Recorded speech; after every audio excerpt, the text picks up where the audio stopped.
He brought his daughter to work because there was nowhere else to go. He got fired, in front of everyone. No one spoke up for him. No one stopped it. But what he didn't know was that someone else had been watching.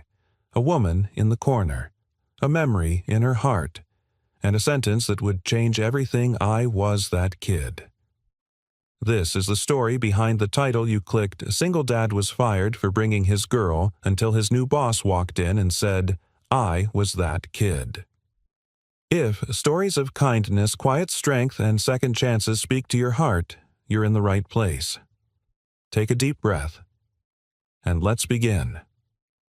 The rain had started sometime before dawn, a thin, persistent drizzle that blanketed the city in gray and seeped through everything: coats, plans, hopes. David Torres pressed the back of his hand to his daughter's forehead again as they sat in the front seat of his aging pickup, parked 2 blocks from the towering glass building of Callahan Frost Financial. Lena stirred beneath her oversized hoodie. Her cheeks flushed, her breathing a soft rasp in the still air. She's warm, he whispered mostly to himself. Too warm. He looked at the time on his cracked phone, 7:38 a.m. If he didn't clock in by 7:55, he'd lose the shift. And losing one more shift meant losing everything. His contract with the building's maintenance vendor was already hanging by a thread. No PTO, no sick leave, no union. Just a clipboard, a tool belt, and the mercy of whoever reviewed his weekly hours.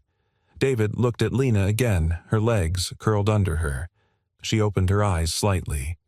Daddy, do I have to go to school? Not today, sweetheart, he said, forcing a smile. We're doing a quiet day. He made a decision. David scooped her into his arms, wrapped her tightly in his faded work jacket, and slipped out of the truck. The cold rain tapped against their shoulders as he jogged across the street, through the underground delivery bay, and into the rear service entrance of the building. Inside it was warm and sterile, bright lights, white floors, the scent of lemon cleaner, and ambition. He nodded politely to the security guard who barely looked up.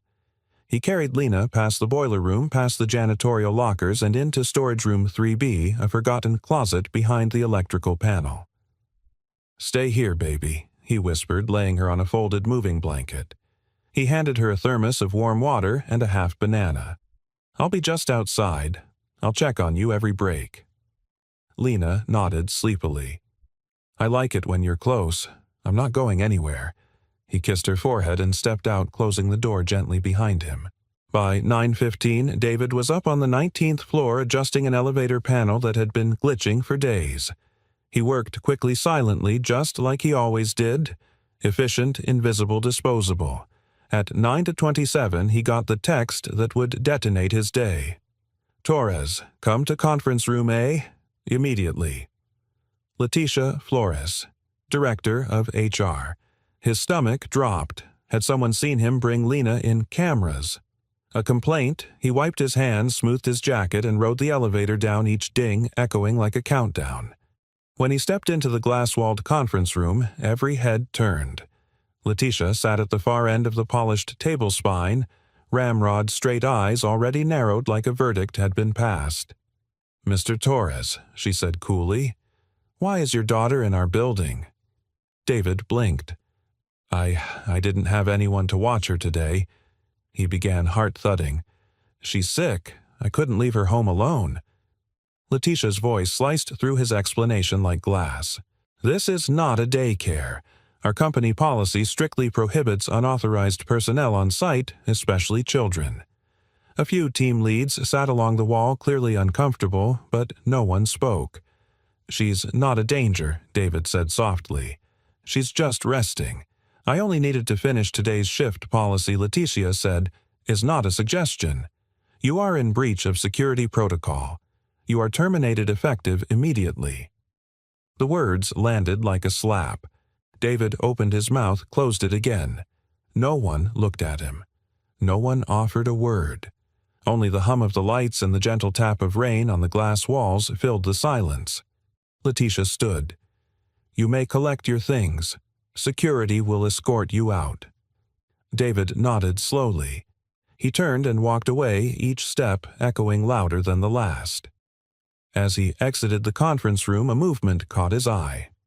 A woman, unfamiliar but striking, stood just outside in the hallway, half-shadowed by a marble pillar. She wore a tailored gray coat and held a closed umbrella in one hand. Her expression was unreadable. Her eyes followed him not with judgment but something else, something softer. She didn't say a word. David turned away and walked on. He found Lena where he'd left her, shivering slightly but awake. She looked up as he entered. "Are we going now?" she asked, rubbing her eyes. David crouched beside her, nodding. "Yeah, baby. We're leaving." In the rain, he forced a smile. "Rain's just sky hugs. We'll be fine." He bundled her up again, and together they stepped back into the freight corridor, through the service lobby, past the vending machines and the mechanical buzz of forgotten rooms. They exited through the side door. The rain had turned heavier, fat drops now slicing through the cold. David pulled his coat tighter around Lena, shielding her as best he could. "Mama used to sing when it rained," she mumbled, pressing her cheek against his chest. "I liked that." David blinked hard. "I know, sweetheart," he whispered. "I remember." As they reached the sidewalk, the street hummed with life people under umbrellas, rushing, clicking heels on wet pavement, not one of them slowing. He looked up, jaw clenched. Behind him, far above on the 20th floor, the woman in the gray coat stood at the window watching. Still silent, still unseen. David took a deep breath and turned away. "I'll find us something," he murmured. "I always do." He didn't see the umbrella in her hand tighten. He didn't see her step back from the glass. But she had seen everything. And she would not forget. The rain kept falling. Not in waves or thunderclaps, but in that relentless, whispering way that soaked a man's resolve, the same way it soaked his socks. David walked with Lena pressed against his chest beneath his coat, her damp hair clinging to his collarbone. She was warm, too warm, and still breathing with that wheezing rasp that never failed to make his heart clench. He kept his eyes low, avoiding the gazes of passing umbrellas, of suits and heels and high-speed lives that had no time for a man carrying a child with nowhere to go. They passed a diner. A red neon sign blinked "Open 24/7, flickering like a last-chance heartbeat. David stepped inside, not for food, not yet, but for a moment out of the wet. The hostess gave him a tight smile. She looked at Lena, then back at him. "We're full, sir." Half the booths were empty. David nodded anyway. "Can I just stand here a moment to warm her up? We'll leave right after." She hesitated. 5 minutes. No longer. He whispered a thank you and sat at the edge of a booth, rubbing Lena's back. Her breathing slowed. Her eyes fluttered open, glazed but alert. "I like the smell in here," she said, her voice no louder than a paper scratch. He smiled. "Smells like pancakes and dreams." A soft chuckle escaped her, dry and thin. Then, like a match gone out, her eyes closed again. David turned to the window, staring out at the traffic light blinking red across the misty glass. He didn't notice the woman entering the cafe behind him. She wore a gray wool coat, her umbrella dripping quietly into the holder by the door. She didn't speak, just watched. Waited. When the server came over with a small to-go bag, she pointed discreetly at the pair in the booth. For them, she whispered, "Don't say who." Inside the bag, a grilled cheese sandwich, still warm, a bottle of apple juice, and a note scribbled on a napkin. "For the little fighter. Stay warm today." The server handed it to David awkwardly. "Someone left this at the counter. Must have seen your kid." David blinked, surprised. "Are you sure I'm just the messenger?" He opened the bag. Lena stirred, catching the smell. "Is that cheese?"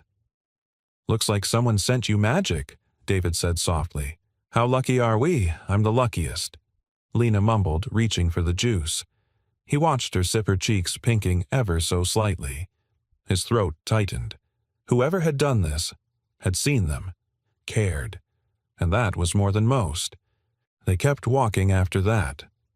The clouds didn't let up, but neither did David. He carried a manila folder of resumes, wrinkled, water-spotted, and truthfully a little desperate. Each line in it told a story that no one seemed willing to read. Facilities maintenance. 3 years electrical troubleshooting, certified team lead construction until 2020. But next to it in fine print on every form he filled, have you ever been terminated from a prior role?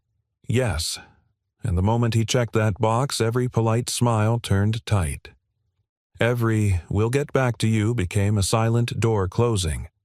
They walked to a gas station where he'd seen a hiring sign the week before. The manager took one look at his soggy coat, the sleeping child in his arms, and sighed. "I don't hire people with family baggage," he said plainly. No offense. David didn't respond, just nodded. Understood. Back on the sidewalk, he tried not to let Lena feel the tension in his chest. She'd fallen asleep again, her body limp with exhaustion and fever. He adjusted her weight and pressed his lips to her temple. "We're gonna figure this out," he said. "I don't care how many no's we get." They found temporary refuge in a 24-hour laundromat.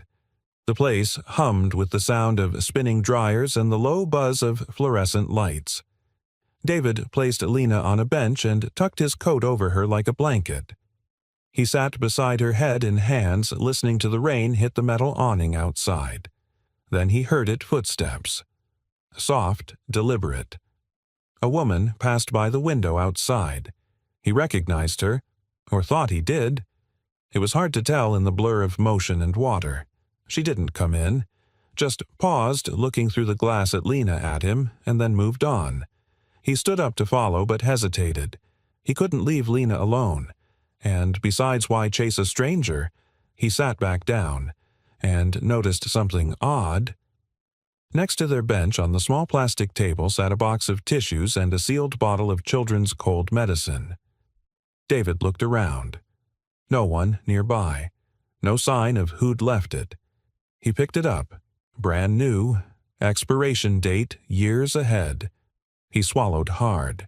An hour later, David found a shelter with a bench under a small overhang just off 3rd Street. He curled Lena into his lap, wrapping them both in what remained of his warmth. "I'm sorry," he whispered into her hair. "I should have figured this out by now." Lena stirred. Her voice was faint but clear. "I like being with you better than any place, Daddy." Tears blurred his vision. Above them, high in a corner office of a building with no name on the door, the woman from earlier stood with her arms crossed, looking down through rain-streaked glass. She hadn't planned on seeing them again. But now that she had, she couldn't unsee them. And in the girl's wheeze, in the father's stubborn silence. She heard her own past breathing back at her. By morning, the storm had passed, leaving behind streets slick with yesterday's pain and today's stubborn promise. David sat at the edge of a picnic bench behind a public library, spreading out damp resumes across a plastic sleeve he'd borrowed from the job center bulletin board. He used the last of his napkin stash to blot the corners dry. His eyes scanned the page again. It wasn't glamorous, it didn't pretend, but it was honest. David Torres, skilled technician. Bilingual English, Spanish. Punctual. No record. Father. That last word, father, wasn't on the resume, but it was in everything else. Behind him, Lena slept curled on the bench with her head resting on a folded sweater, still feverish, still wheezing softly. Her hair was matted in the back, her socks mismatched, but her tiny fingers still clutched a crumpled sketch of a house with windows and a chimney and 2 stick figures, one big one, small, both smiling. David looked over his shoulder just to be sure she was still breathing smoothly, then stood. He slipped 4 resumes into his backpack, zipped it shut, and walked 2 blocks to the nearest maintenance subcontractor's office. He rang the buzzer. A man in a ball cap opened the door and peered out. "Looking for work," David said quickly. "Any kind. Cleaning repair overnight. I've got experience license, too." The man took the paper, gave it one glance. "You worked for Rexton Facilities?" he asked, already beginning to fold it. 3 years, David said. "Fired last week. I brought my daughter to work. She was sick. No one to watch her." The man paused, frowned. "Yeah, that doesn't look great on a record. HR flags that sort of thing." David nodded. He wasn't surprised anymore, just tired. The man sighed, handed the resume back. Try Hartman Janitorial on the East Side. They sometimes take walk-ins. Good luck, man.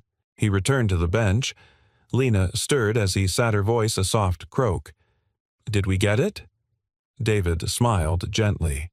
Not this one. She nodded and curled in closer. It's okay. We'll try the next. That simple trust undid him. He kissed the crown of her head, then reached for her inhaler. Nearly empty. They'd need a refill by tomorrow. He had $18 left. He stared across the parking lot toward the drugstore down the street. Behind it stood a narrow 2-story building with a cracked sign that read, Solunas Rivera, Cleaning Services. A paper sign was taped crookedly in the window. Now hiring night staff. No diploma required, David hesitated. He looked at Lena, then back at the sign. He stood. The inside smelled of bleach dust and faint lemon. A narrow desk stood near the door, manned by a young receptionist chewing gum and typing slowly on an ancient keyboard. Application, David asked. She reached under the desk, handed him a form. Bathroom's down the hall if your kid needs it. David blinked. She's not with me right now. She shrugged. Most folks bring their kids here. It's fine long as they stay in the break room. Something in him eased. He sat on a plastic chair in the corner and began filling in the form. Name, David Torres Experience. 8 years electrical janitorial facilities. Previous employer, Rexton Facilities. Reason for leaving his pen hovered. He swallowed. Terminated brought child to sight. He filled it in slowly. Truth had its cost. But hiding hadn't done him much good either. He handed it in, thanked the girl, and walked back toward Lena. What he didn't see behind a partially open office door on the second-floor mezzanine, a woman was watching. Again. She didn't flinch. She didn't speak. She just watched the man walk out into the daylight holding nothing but an empty water bottle and a quiet dignity that wrapped around him like armor. Later that afternoon, as David and Lena sat outside a convenience store sharing a warm bottle of Gatorade, his phone buzzed. He nearly dropped it. Mr. Torres, this is Elena from Solunas Rivera. Are you available to start tomorrow? His mouth opened, then closed. Yes, he said. Yes, absolutely. There's something else, Elena continued. We understand you may have your daughter with you at times. As long as she's in the break room and stays safe, that's allowed. Just keep her out of active work zones. David blinked, stunned. You're serious? Yes, sir. We're serious. We've been where you are. He hung up and turned to Lena, who was now sitting cross-legged on the pavement, drawing circles in the dust with a straw. We got the job, he said. She looked up, blinking. Her face cracked into a grin. We got it. We got it. He pulled her into his arms, spinning her once carefully. She coughed in surprise, then laughed a high, breathy giggle that shook loose some of the heaviness in his chest. As they sat on the curb sharing the rest of the drink, a man in a gray van across the street pulled away. He was the supply driver for Solunas Rivera and had seen David there earlier. And in a corner office upstairs once again, the woman stood. The same one who had seen them in the rain. The cafe. The laundromat. But this time she wasn't watching with distance. This time she was taking notes. This time she was preparing to step closer. Not yet, but soon. Because some stories need time to unfold. And some kindnesses are best given when the person receiving them has proven they were never waiting to be rescued. David's first night on the job felt like stepping into a forgotten world.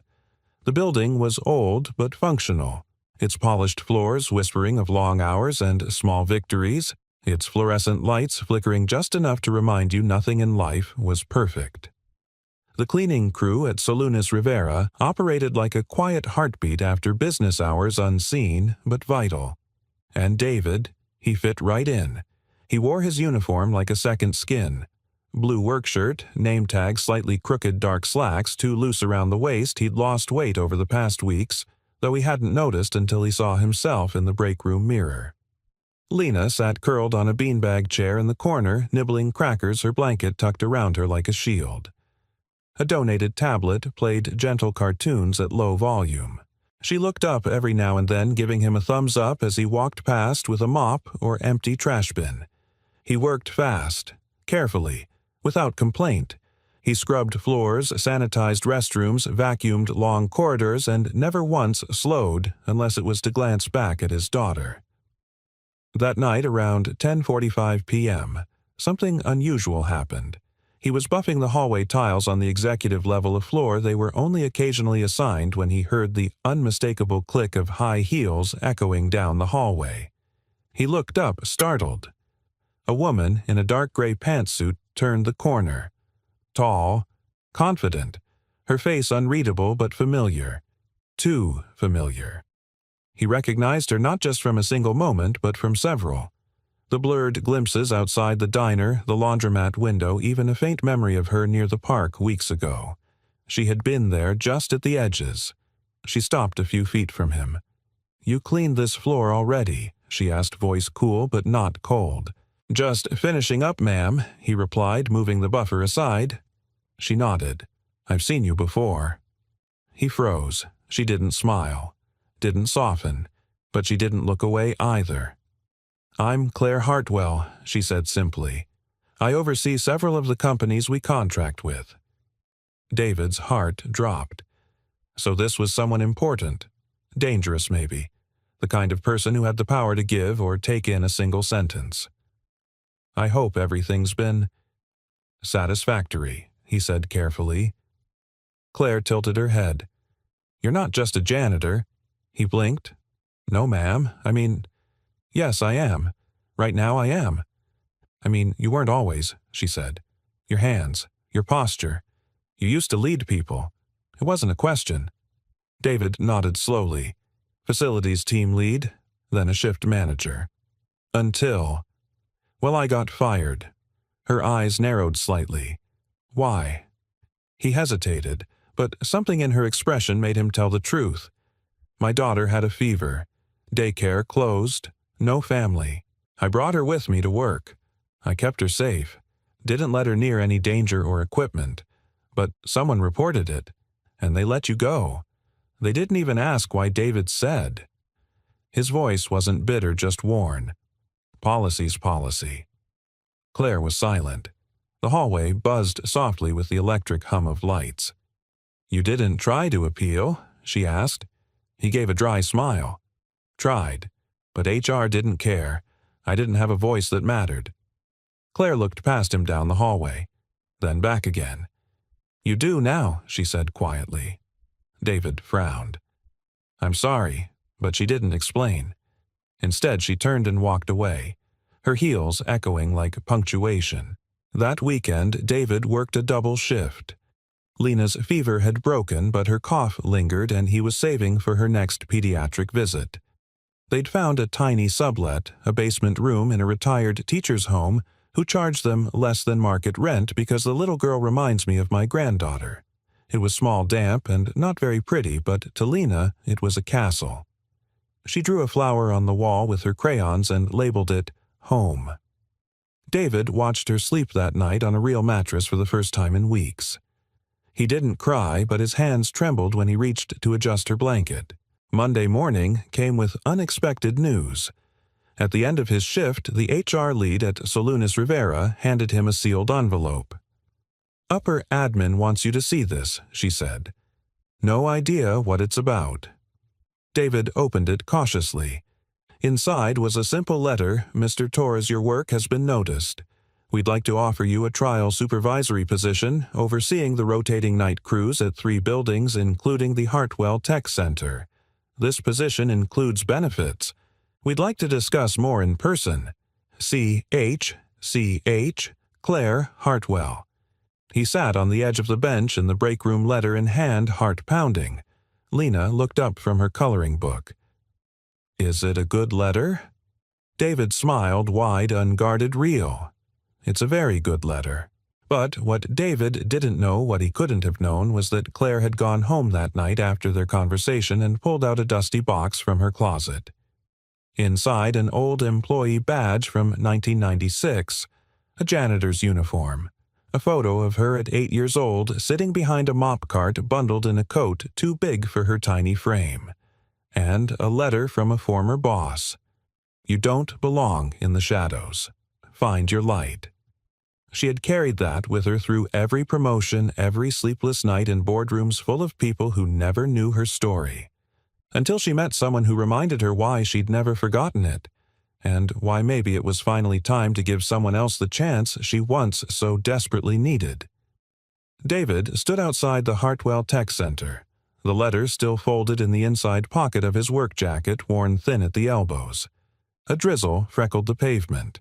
Behind him, Lena twirled in her too big raincoat, pretending the building was a castle and she was a royal inspector there to check if the floors sparkled. "I'll be back soon, okay," he said, kneeling to her eye level. "You stay with Ms. Dolores in the break room. She's got snacks." Lena gave him a mock salute. "Yes, Captain." He couldn't help but smile. Every step forward lately felt like dragging a mountain with him, but Lena made it lighter. She always did.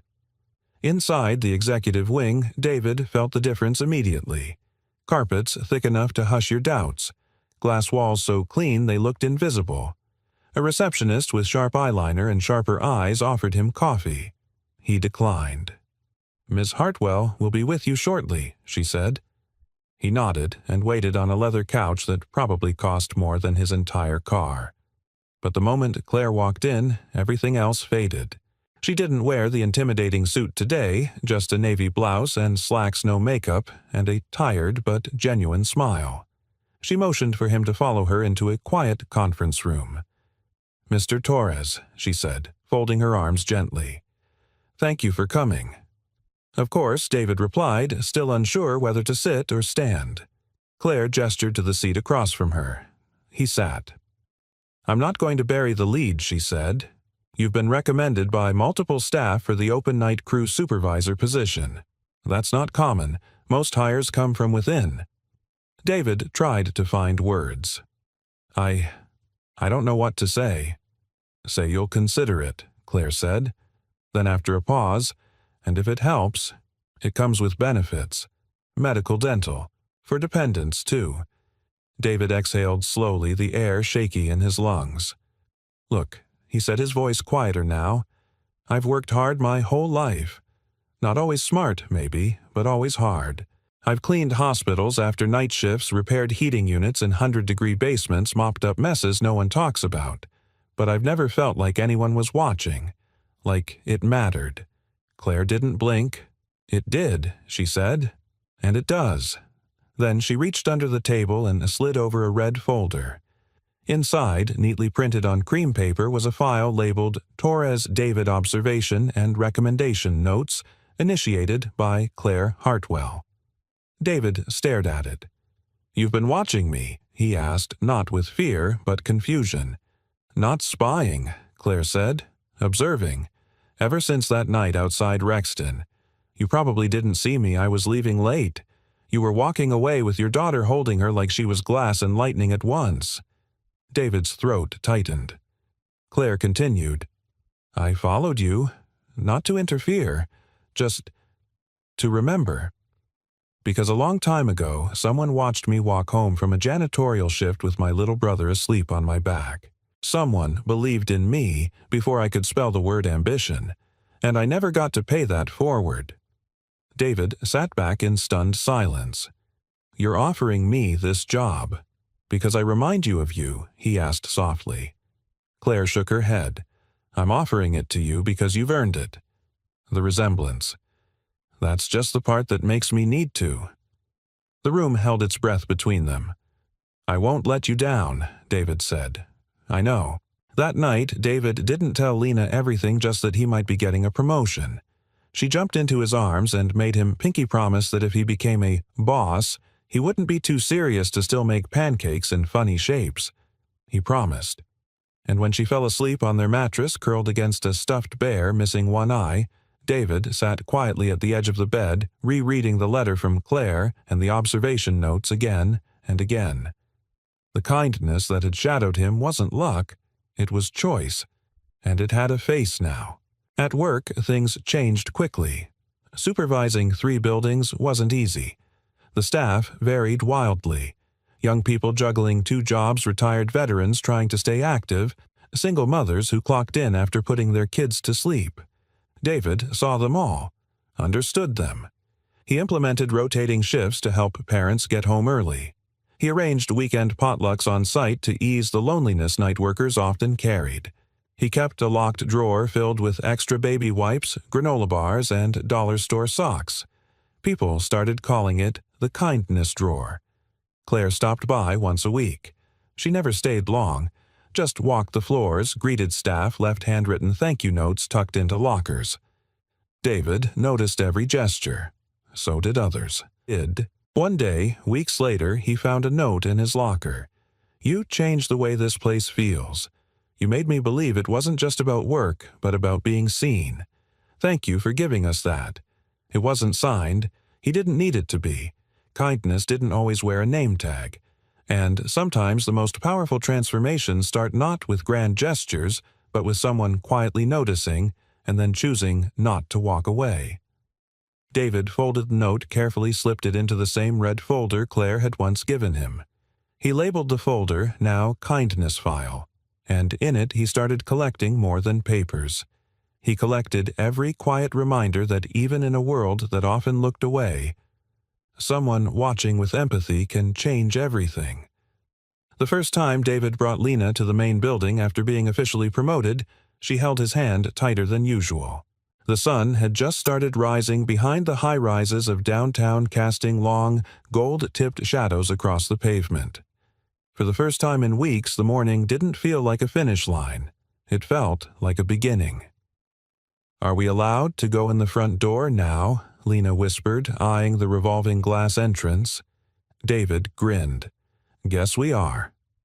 As they walked inside, David noticed the receptionist, the same one who had once glanced at him like he didn't belong, now offering Lena a sticker with a warm smile.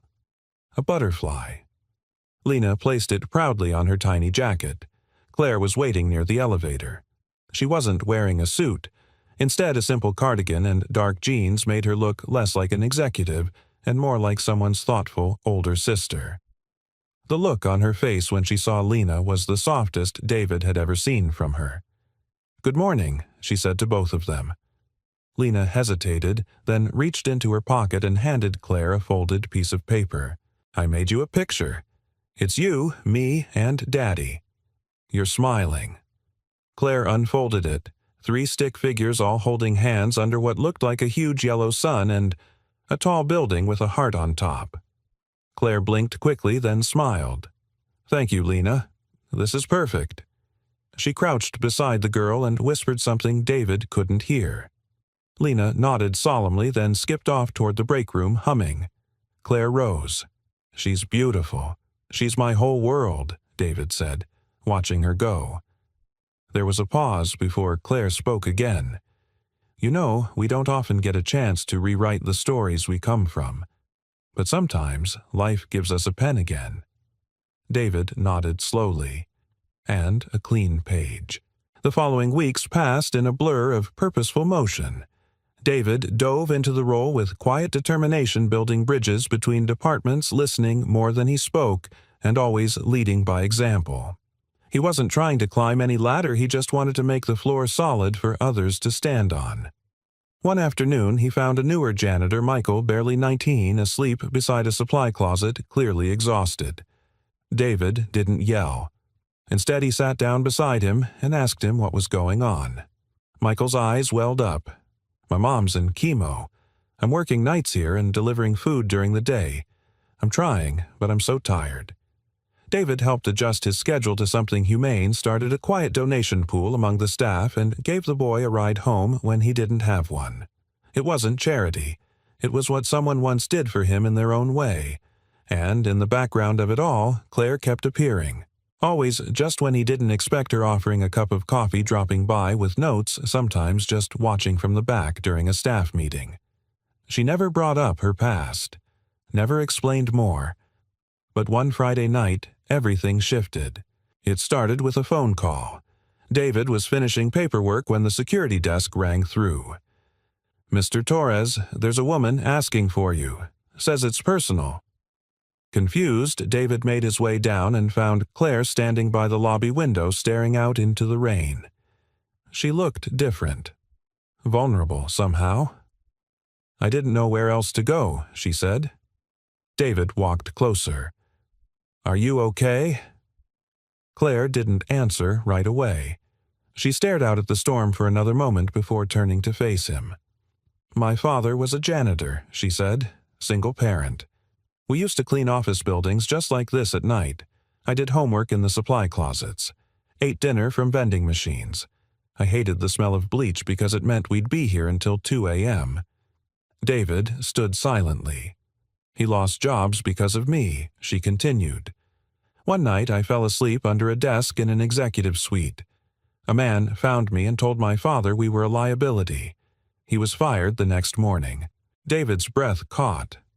"I remember standing in the rain that day," Claire said, voice tight, "holding my dad's hand, thinking, if I ever got powerful enough I'd find people like him, like me, and do it differently." David exhaled slowly. "You were that kid." Claire nodded. "I was." The rain drummed harder against the glass. "I saw you that night outside Rexton," she added. "You didn't see me, but the way you held your daughter. I remembered my father's hands, calloused, gentle, always holding me like I was the only thing keeping him standing." David swallowed hard. He had no words, just the ache in his chest that told him something sacred had just been shared. Claire stepped closer. "I didn't help you out of pity, David," she said. "I helped because someone once gave me a chance when the world didn't, and I've been looking for the right person to pay that forward to." She looked away, then smiled softly. "Turns out..." He was already holding the mop. That night, David walked home in the rain with Lena sleeping against his shoulder, her cheek pressed to his collarbone. His jacket was soaked, his shoes squished with each step. But he didn't care, because for the first time in a long time he wasn't walking into the dark. He was walking toward something. And behind him, far above, a light remained on in Claire's corner office, not because anyone forgot, but because someone was still watching. Still believing, still remembering what it means to hold the hand of someone you once were, and never, ever let go. Claire stood in front of the long, narrow window of her office, staring down at the street below. The city buzzed in its usual rhythm, cars inching forward, umbrellas blooming under the drizzle, and people weaving between sidewalk puddles like they had somewhere better to be. But her eyes weren't on the crowd. They were searching for one figure, a man in a worn jacket and a little girl with a bounce in her step. When she finally spotted them, something in her chest eased. She watched as David lifted Lena into his arms just to avoid a puddle and carried her the rest of the way with a laugh that echoed through the glass. Claire's hand slowly lowered the blinds. Still watching came a voice behind her. It was Dolores, her longtime assistant and only real confidant in the office. Claire turned. "Habit, I guess." Dolores smiled knowingly and walked in, placing a folder on the desk. "This is more than habit, Claire." Claire didn't answer. She sat, glancing down at the folder, Community Programs Internal Staff Uplift Proposal. The draft David had worked on after hours, building on his idea to formalize support systems for night shift employees, rotating childcare hours, food assistance referrals, even optional mentorships. "What do you see in him?" Dolores asked gently. Claire looked up. "Everything I once needed." Dolores paused. "You ever think he might need more than just a professional opportunity?" Claire's gaze dropped to the folder again. Her voice softened. "I think he needs someone who doesn't walk away." Downstairs, David moved through the janitorial wing like someone who finally knew where he belonged. He checked timesheets, replaced a faulty supply scanner, and even fixed a broken coffee machine with a paperclip and a prayer. He didn't know why Claire's confession had stayed with him so deeply, But every time he looked at her now, he didn't just see the CEO who had offered him a job. He saw the girl who had once stood in the rain holding her father's hand and built an empire from that memory. But something inside him kept whispering, "Don't get too close." It wasn't fear, it was survival. He'd spent so many years making sure Lena had everything she needed, even when that meant keeping the world out. Love was a luxury. Trust was a risk. But then Claire had looked at him not like a boss, not like a benefactor, but like an equal, a kindred soul. And David didn't know what to do with that. Later that night, after Lena had gone to bed, snuggled into her blanket fort with her drawing book and a flashlight, David sat at the kitchen table staring at the proposal he'd written. His handwriting was still rough around the edges, but the ideas were solid, real, needed. He glanced across the room where Lena's backpack lay open, crayons spilling out like confetti. One drawing caught his eye. 3 figures again, this time under a tree. The same 3 stick people, but this time Claire had a crown. David chuckled under his breath. She was royalty to Lena the Queen, who saved their castle. And maybe, just maybe, something more to him too. The next morning, David arrived at work early to finalize logistics for a Saturday cleanup event he'd volunteered to organize, a way to get staff involved with the community while earning bonus hours. But when he reached the bulletin board, something stopped him cold. Pinned there under the event flyer was a smaller sheet of paper.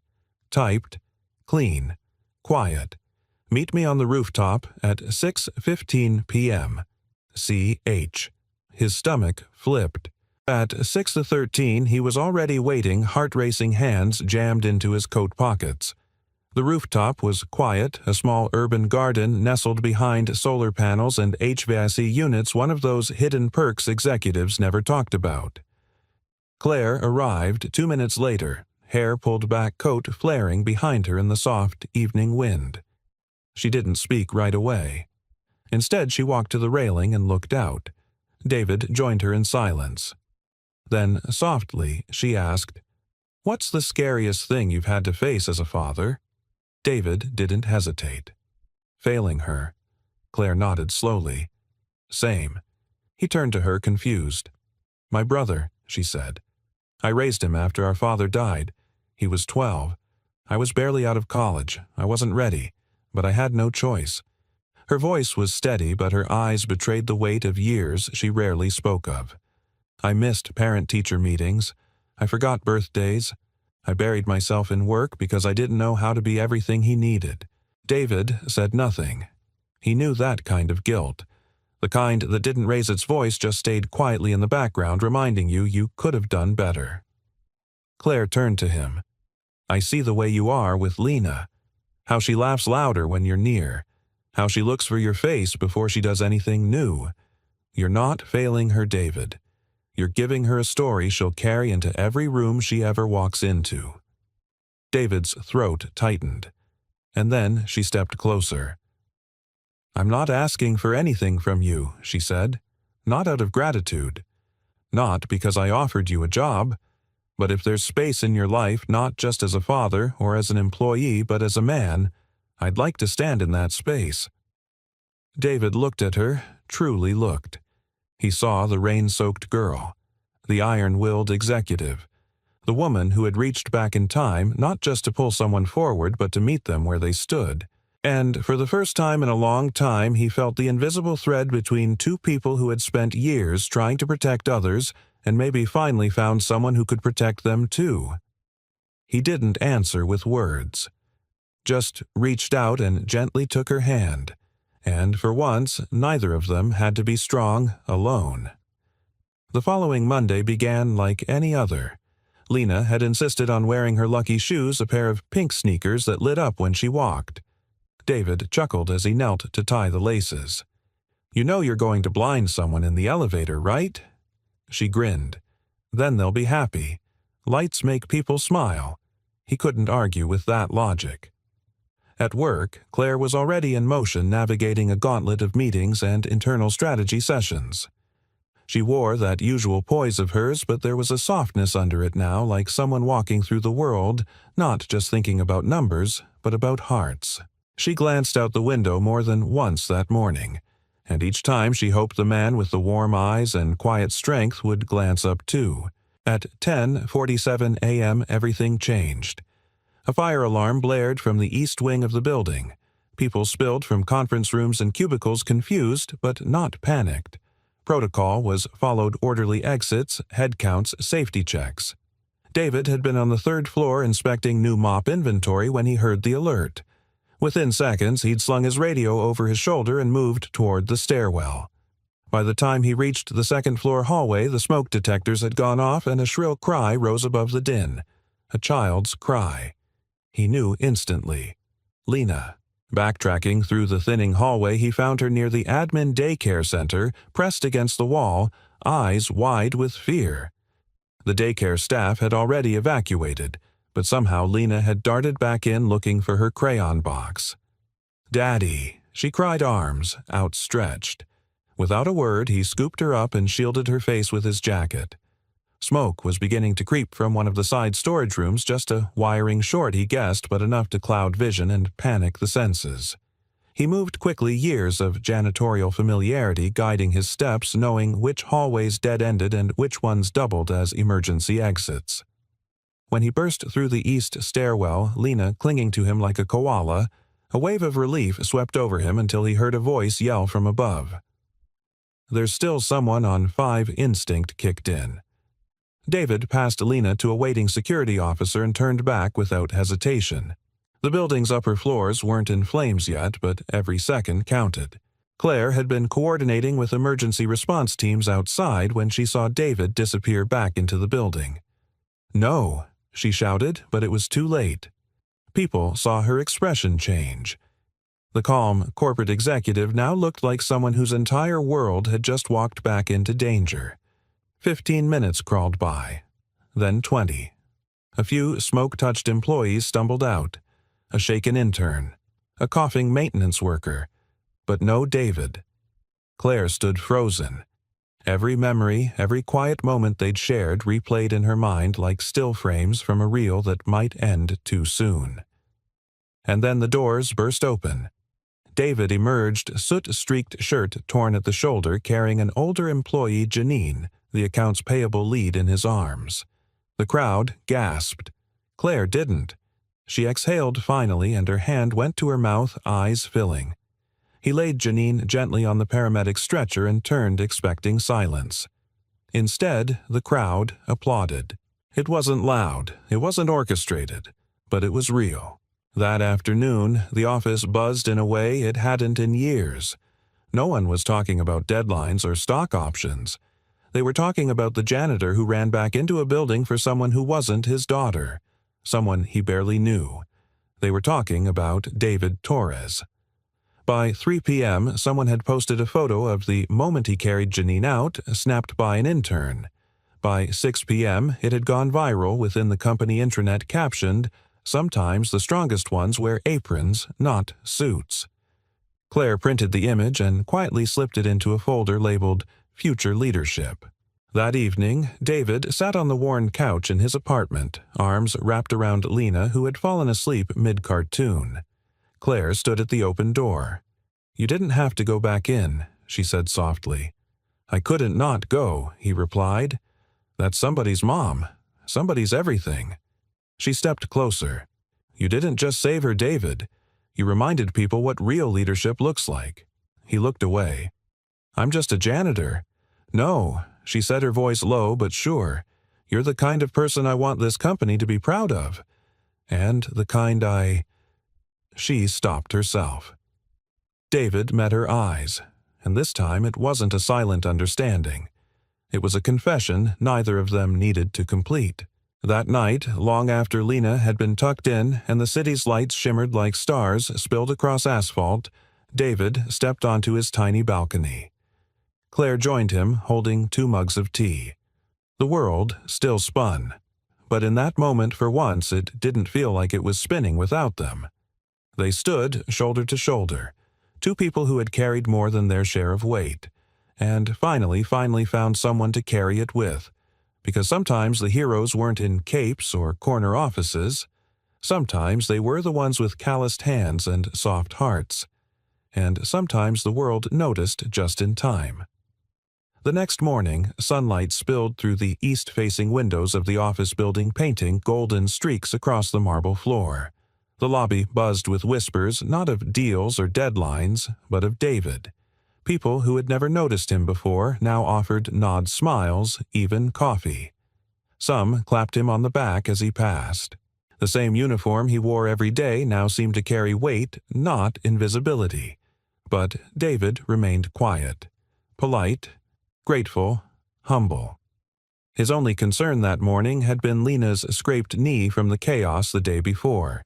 She was fine, bandaged, and smiling. But it reminded him how fragile things still were. One misstep, one accident, and everything could change. That's why when Claire's assistant told him she wanted to see him in her office, his gut twisted. Now he asked. She said she cleared her schedule. That wasn't normal. Claire stood by her window again when he entered, but this time she didn't wait for him to speak. She turned immediately and handed him a folder. Her eyes searched his. David opened it slowly.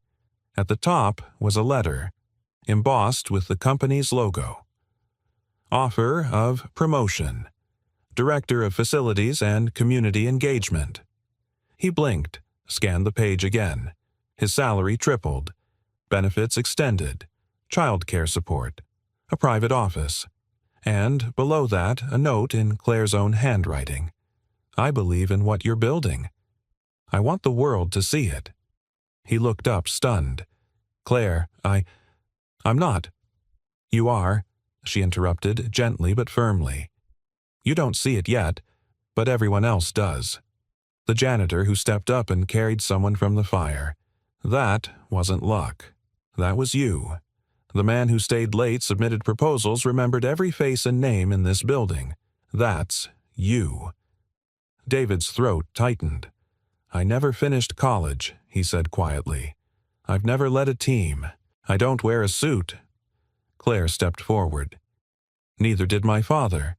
She said, her voice softer now. But he led me through the darkest years of my life. And when he died, I spent every day trying to become someone he would have been proud of. You remind me of him. David looked away, overwhelmed. Why me, Claire? Why now? There was a long pause before she spoke again.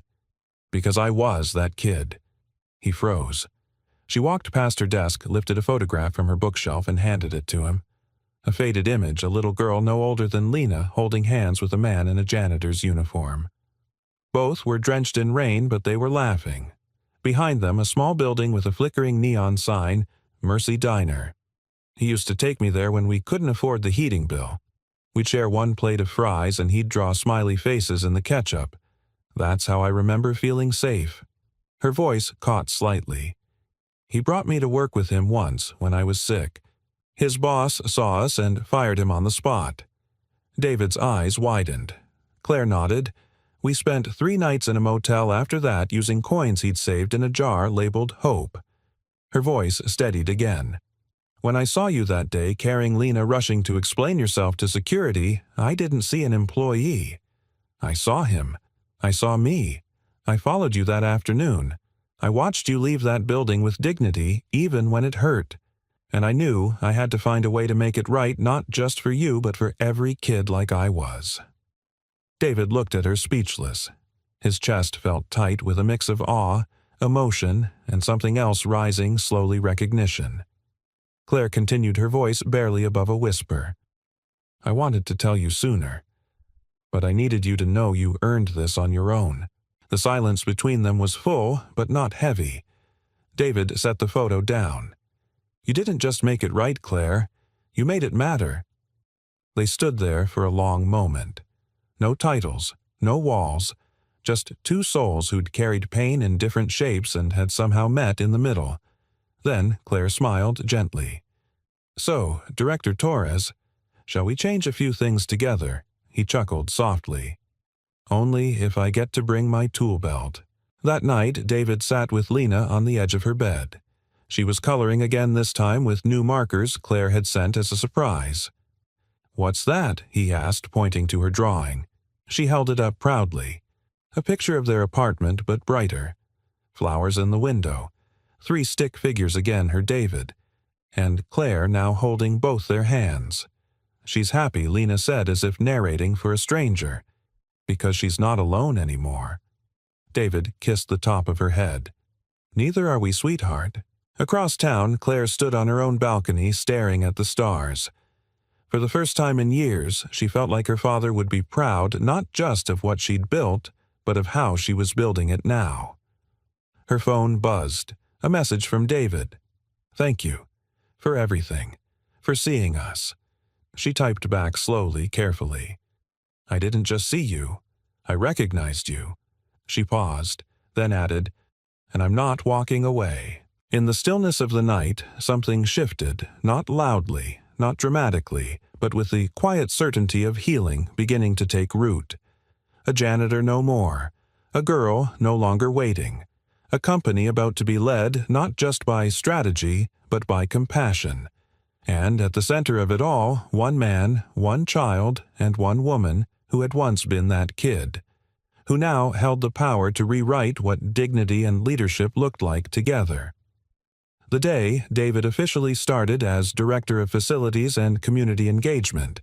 He arrived in the same uniform he'd worn for the past 3 years, creased khakis, steel-toed boots, and a plain button-down shirt. But something in his posture had shifted. His shoulders were straighter, his steps quieter but more certain. He wasn't there to play a part. He was there to be one. Claire met him by the elevator on the executive floor. No grand announcement, no staged photo op, just a quiet nod and a smile that said, "This is exactly where you're meant to be." "You sure about this title?" David had asked her once. "It's a mouthful." Claire had smiled. "You're not just running facilities anymore, David. You're rebuilding how people feel when they walk through those doors." By noon, the shift had already begun. He sat in on a departmental meeting where junior staff actually spoke voices, trembling at first, then growing stronger as he nodded and jotted notes. When someone brought up a broken AC vent that had been ignored for months, he didn't deflect. He pulled out his phone, typed it into a work order system, and said, "We'll handle this by end of day. You have my word." A stunned silence, then applause. Not because the AC would be fixed, but because someone listened. Later that week, David launched a new initiative, Humans First. A series of employee-led lunches, anonymous feedback boxes, and monthly spotlight stories to highlight overlooked team members, cafeteria staff, security guards, mailroom workers. It was Claire's idea originally, but it was David who brought it to life. He called the first meeting himself, inviting a dozen employees from across departments. At the center of the table sat Lena's old teddy bear dressed in a tiny paper name tag, Hope. The room chuckled, but they also listened. And for the first time in years, people looked at each other not through titles but through stories. David's transformation didn't come without challenges. Some executives raised eyebrows behind closed doors. A janitor in a leadership meeting. Does he even have a college degree? Is this diversity, or just pity in disguise? Claire shut it down. In one boardroom during a particularly tense quarterly review, an older VP questioned David's qualifications. Claire leaned forward, locking eyes with the man. "Tell me," she said coolly, "when was the last time you carried someone out of a burning building?"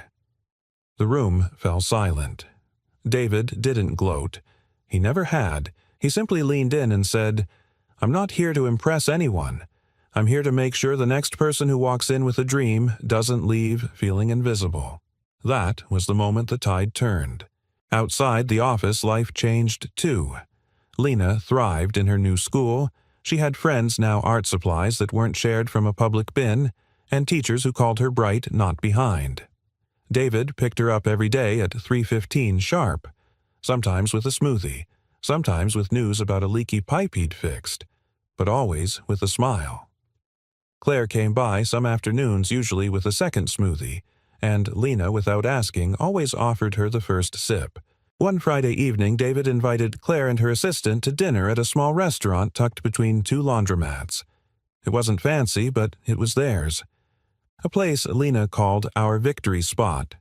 They ordered fries, shared stories, and laughed over spilled ketchup. Then Lena, ever observant, turned to Claire and said, "You don't wear heels when you're with us." Claire looked down at her simple flats, then back at the little girl. "Guess I don't need them here," she said. David chuckled.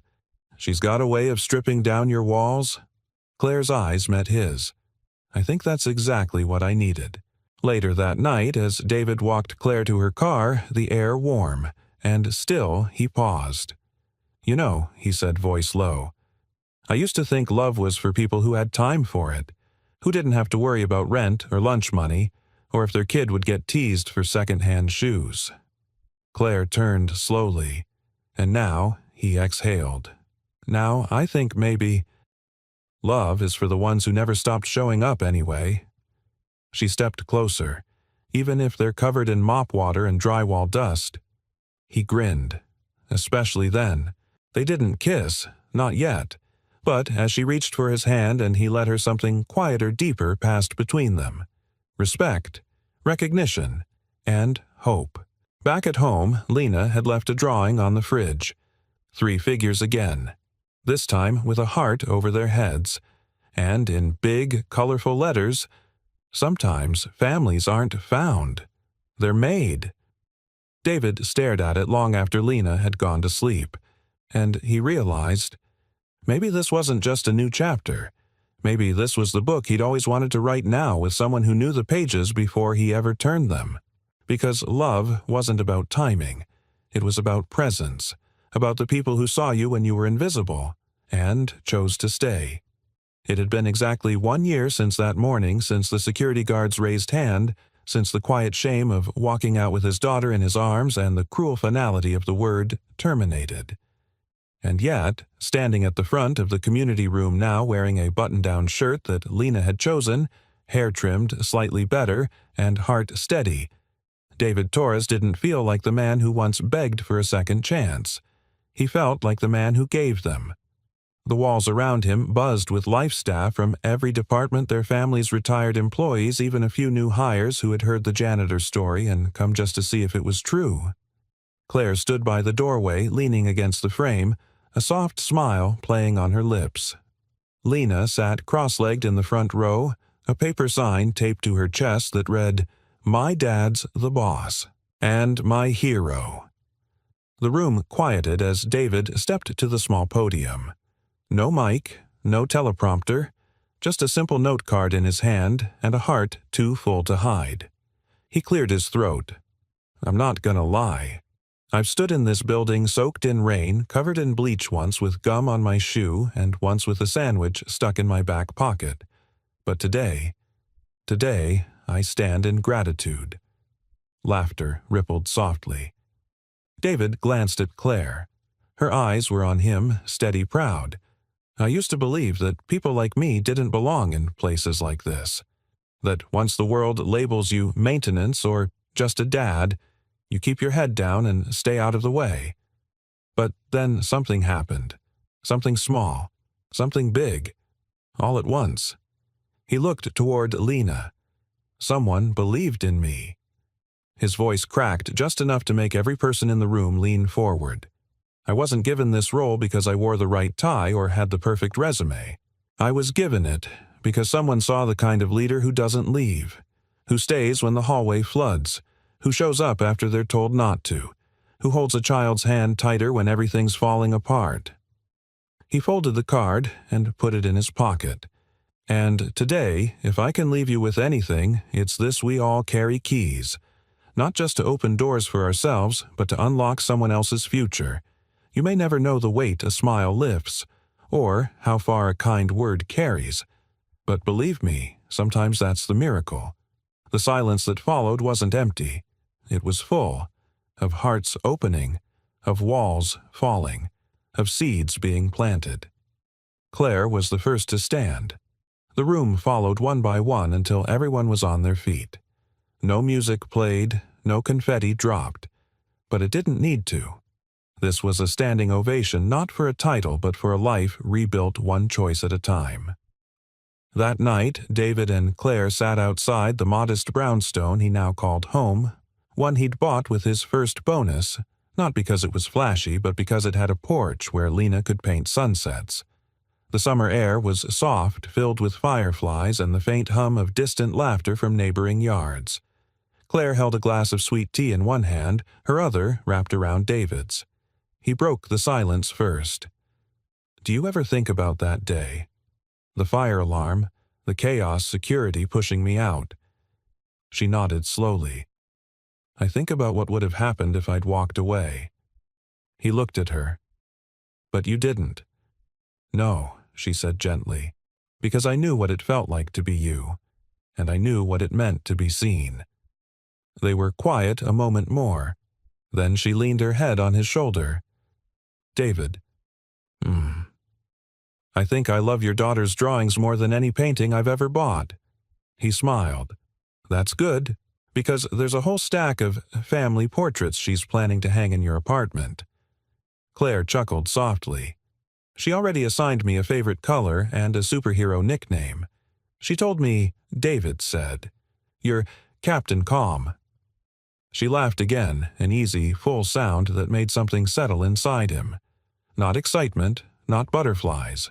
Something truer. Peace. Inside, Lena had fallen asleep on the couch, arms wrapped around a pillow shaped like a golden star. Her bedtime book, The Invisible Boy, lay open beside her.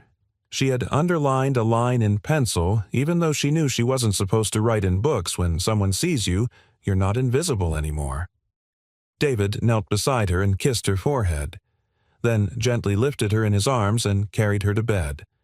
As he pulled the blanket over her and turned off the light, he hesitated, then turned it back on. Just the small nightlight shaped like a moon. He left it glowing. Not because she was afraid of the dark, but because she wasn't anymore. As David stepped back outside, Claire reached for his hand again. "What made you leave it on?" she asked. He smiled. "Because sometimes we don't just need to be seen once. We need someone to keep the light on until we can find the switch ourselves." She nodded, eyes glistening. Then slowly she leaned in. And this time, finally they kissed. Not as boss and employee. Not even as two people healing, but as two lights left on for each other. In the distance, the city moved as it always had. But for David, Claire, and Lena, something had shifted forever. Not in noise, but in hope.